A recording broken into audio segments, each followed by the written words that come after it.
ارتکاب جنایت کی چند صورتیں کیا فقہ نے نقل کی ہے؟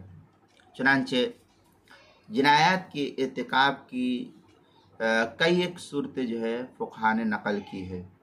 مثلا ممنوعات احرام میں سے کسی ممنوع کا مکمل ارتکاب بلا عذر کرے، مثلا حالت احرام میں 12 گھنٹے مسلسل سلے ہوئے کپڑے بلا کسی عذر کے پہنے رہے، تو اس صورت میں ایک دم حاجی کے اوپر جو ہے لازم اور ضروری ہو جائے گا، واجب ہو جاتا ہے۔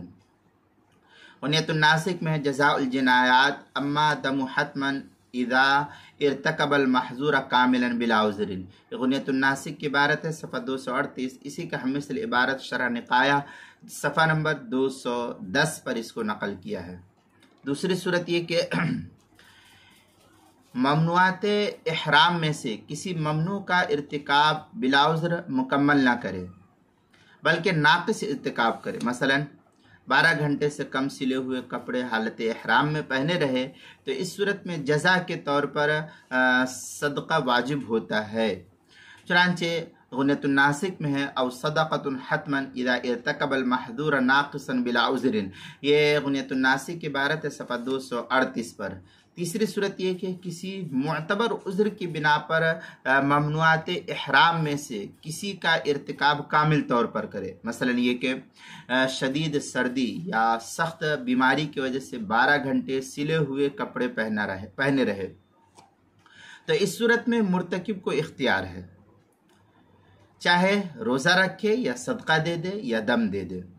ہاں، یہاں صدقے سے مراد 6 صاع کھجور وغیرہ یعنی 18 کلو 900 گرام یا 3 صاع گیہوں 9 کلو 450 گرام، یعنی سمجھیے 9.5 کلو جو ہے یہ گیہوں دینا پڑے گا۔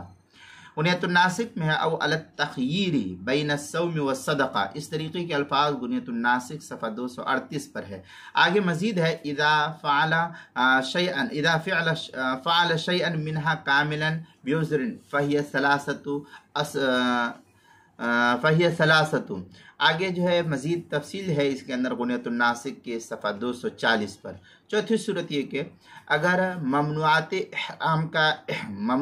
احرام کا ارتکاب ناقص کسی عذر کی وجہ سے کیا، مثلا سخت سردی کی وجہ سے کچھ دیر 12 گھنٹے سے کم سر کو ڈھک لیا، سخت سردی تھی، تو اس صورت میں اس کو اختیار ہے، چاہے روزہ رکھے یا صدقہ دے دے۔